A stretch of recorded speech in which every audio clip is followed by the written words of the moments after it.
Hi everyone, welcome back to N.O.A the Explorer.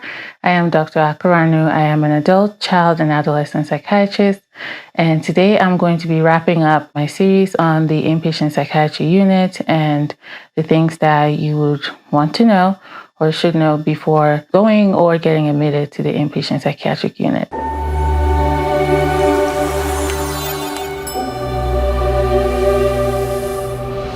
As a patient on the unit, you should have compassionate and respectful care at all times. If that is not happening, I've mentioned this in previous videos, please ask to speak to someone. Usually there's a patient advocate, or you can talk to the physician, the nurses. You can really voice your complaint to a staff member if you feel that either the other patients or someone isn't treating you with the care and respect that you should be getting. You have access to care and access to communication. There might be some restrictions around communication, but at the very least, as you are progressing in your treatment, you should be able to communicate with your loved ones with the telephone on the unit. This is not an inpatient unit that is in a prison or a jail or in a state hospital. Everything I've been talking about so far is a general, normal, typical inpatient psychiatric unit that is in a hospital. If you start kind of going to state hospitals and prison and jail, things operate a little bit differently. So I just want to make that clear, and I'll put a disclaimer in my other videos to say that this is just a general psychiatric inpatient unit and not anything specialized or outside of that. So you should be able to have communication. You should have, somebody should explain the rules to you, make you aware of them so that you would know what to expect once you're there and how that process will go. You also have a right to know who is taking care of you, right? When I walk into a room, I introduce myself. The nurses, the staff, the technicians, everyone should introduce themselves to you when they come in to check on you or to do anything like get your blood pressure or check your weight or give you food, things like that. Now, what usually happens is people don't remember meeting me, and I'm like, hey, I'm Dr. Akaranu. We met yesterday in the emergency room, and then I get, really? I don't remember that. But usually, I introduce myself, other staff members will introduce themselves. You have a right to know who is taking care of you. Most hospitals have a rule against recording, especially on a psychiatric unit. You really don't want to be recording because you can violate the privacy of the other patients as well. And also on a typical psychiatric unit, you probably won't have your cell phone to be doing that. Even in the emergency room, most hospitals have a social media policy. Most states also have a social media policy. Some states you cannot secretly record people. Some states you can. However, when you get onto a private property, like a hospital, then they have rules around that. I can never record patient interactions. Even if you're participating in a research study on the inpatient unit, then that should be clearly communicated to you before you get admitted that they're doing a research study and that they could potentially publish certain information. That should be clearly explained to you. That should not be a secret, so that you know what people are doing with your information. You can or cannot involve family members in your care. If you don't want the team to speak to anyone while you're on the inpatient unit, that's up to you. Typically for discharge planning, we like to communicate with a trusted family member or a friend, or really anyone that is in your corner and can advocate for you. We would love to speak to them to help with your discharge planning.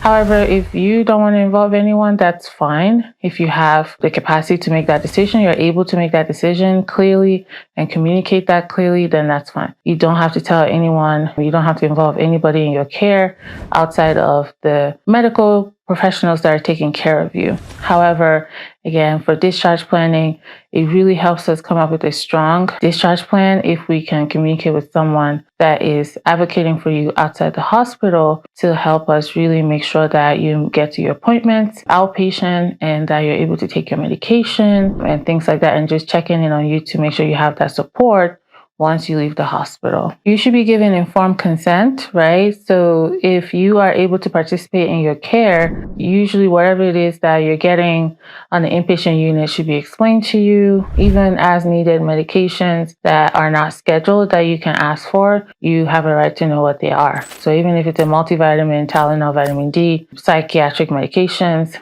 you should know what they are. You should be able to have an interpreter.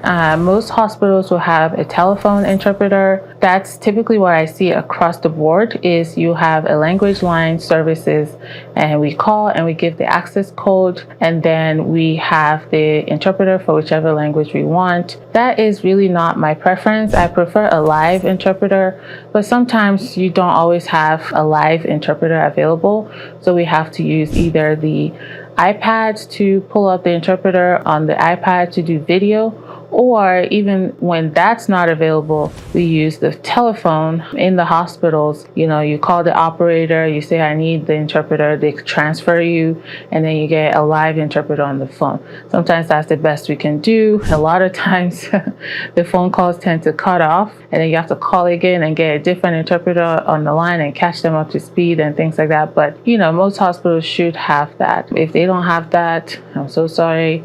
That's something that at least on the phone interpreter, most hospitals should have that so that you'll be able to communicate in the language that you're comfortable in so that you can advocate for yourself and, you know, understand what's going on around you. So now I want to talk about what to expect when you're about to leave the unit. Typically, once you get admitted to the unit, I already start working on the discharge planning. So if a patient comes to the unit on the first day, on day one, I start looking at what is the length of stay going to be?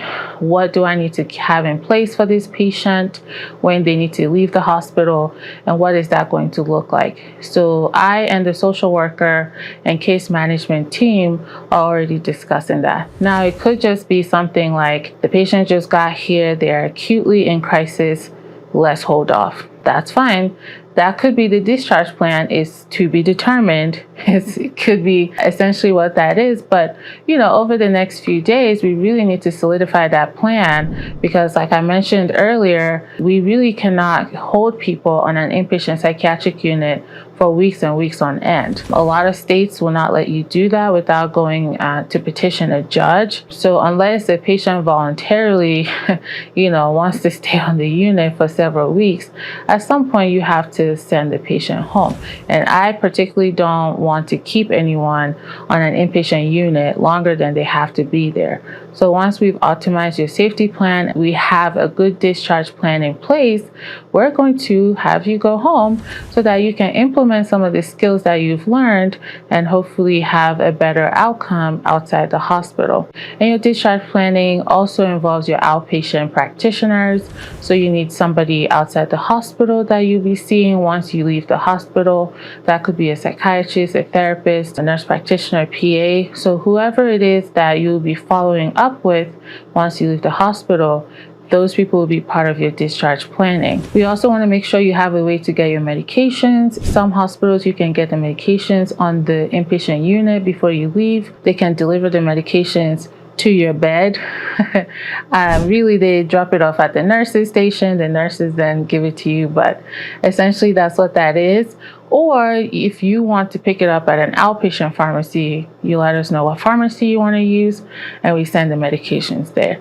You know, so if you are on any medications on the unit, then you get discharged on those scheduled medications. So that's essentially it for the series on the inpatient psychiatry unit. If I miss anything, or if you're curious about anything, or you want me to expand on anything, you know, some things I just kind of touch on it because if I keep going and going, the video will be 2 hours long and nobody wants to watch a 2-hour long video. Well, maybe they do, but so if there's something you really want me to talk about and expand on, I will be more than happy to do so.